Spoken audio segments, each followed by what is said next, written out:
been well drilled and well prepared, and many of them have been in and around the first team setups of both Brighton and Hove Albion and City, respectively. The Blues haven't faced Brighton since April of 2023, and on that occasion it was the visitors who ran out winners by 3-2. Shot from Perpignan is charged down. Here's Mullins again.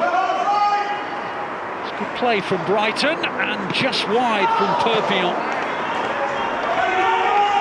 So the game's first chance comes to the visitors, and it's the young Aussie who's had first team experience, who stole in but guided his side foot volley wide of the post away from home. Kiki lays it off to Dixon. Dixon wide to Alpha Reprecht. Alpha Reprecht, what can he do from here? Opens up to be hit, the deflection goes in. Well, Alpha Reprecht will get the goal because it was on target, but it needed the deflection and it sort of span away off Penman and beyond the goalkeeper. And Farid Alpha Reprecht gets his 9th goal of the season, his 6th in Premier League 2. It's the unfortunate Charlie Penman who helps it over his own goalkeeper.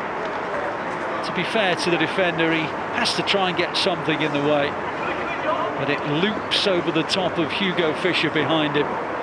It will be an Alpha Reprecht goal. Samuel, right. Heskey, good football. Ben Wilkinson applauds it, rightly so. Heskey comes forward, now Alpha Reprecht. Lovely first time ball. Oh, that would have been a special goal. Dixon hurled himself at it, but the defender it was that got the final touch, and it's the game's first corner. But that was a lovely move from City, really was. And it's just a little touch, I think, off 2 defenders. Helped on towards Eiffel. Eiffel taking on Samuel. The cross is overhit by Slater and goes out for a goal kick. Eiffel gets away from Heskey and Alpha Reprecht, and he's trying to get away from right, and he might get all the way here, and he slides it beyond the far post. It's a brilliant run from Eiffel. He must have left 3 or 4 City players in his wake, and the shot on the slide is just beyond the post. So Wright wins it back for the Blues, guided forward though by Vickers, picked up by Eiffel, who looks a real handful down the left. Mullins, Eiffel, Slater into the gap for Howell. Cross is a good one, and there's the equalizer from Perpignan. Well, they had their chances in the first half, but couldn't find the back of the City net. Very early in the second period, it is Cameron Perpignan who puts Brighton level. Now, you could see in the first half that Brighton possessed the quality to fashion openings, and it was a cross from Howell and a header from Perpignan. Howell, Perpignan. It's a good ball in. It's not been cleared either. Cushioned header back in again is dangerous. It's hooked away off the line by Umfuni. And then the shot driven wide of the goal. And the Brighton players and coaching staff are mightily frustrated that it's still 1-1. A couple of really dangerous balls into the area. That's the first from Perpignan. And then the header back across goal is equally as dangerous. Umfuni hooks it away. And then it's fired over the top of the crossbar by Mullins. But City won the ball back, and here's Dixon. And on it goes to Justin Aboado, slams it into the side netting. That was the best chance City have had since it went back to 1-1. Oh, the long ball is a good one, and City have caught out here. Vickers just muscled out of it by Elaine. Really well defended in the end by Max Elaine. Now here they come. They've got Heskey. Dixon's to his left. Here is Lawrence.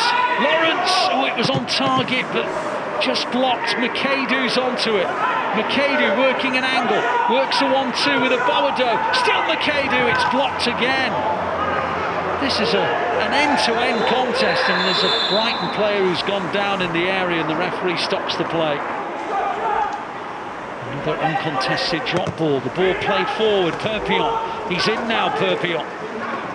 Trying to work an angle, and the shot from Howell is deflected out by Mfunny and out for a corner. Well, that could easily have been Brighton's second goal. That's given away by Mfunny. One back by Wright, and it'll break for Lawrence. It's worked out well for City. Can he take on Alvarez? Still with Lawrence. In towards Heskey. Control lets him down. Foul by Heskey. Second yellow card. The Blues are going down to 10 here, I'm afraid. A second yellow card for Heskey. And Heskey is sent from the field. Well, it was unfortunate. He was trying to get the ball under his control on the edge of the area. It bounced away from him, and then as he tried to get it from Knight, he caught the back of Knight's ankle. It is a second yellow card, and the Blues will end the match with 10. Picked off by McAdoo. Now then, Ryan McAdoo trying to find Aboado, still with McAdoo, on from Wright, brings in Gray, and now Naylor. Naylor works an angle, hits the shot, deflects into the net! It'll probably go down as an own goal, but the credit will go to Seb Naylor. And in the last minute of added time, the 10 men of City look as though they've won the match. Might well be a Bickley own goal, it might well be a Naylor goal. At the moment it really doesn't matter. The fact is that City have won the game with 10 men with the last attack of the match. And it's their reward for having the ambition to have a go.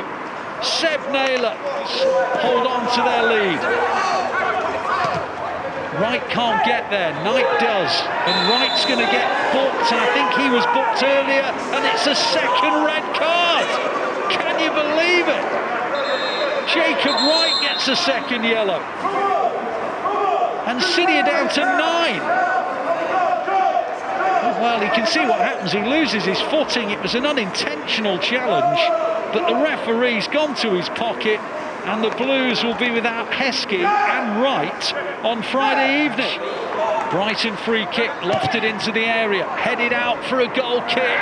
That might do it for City. Watmoff in no hurry. What a game. Full of drama, full of entertainment, full of incident.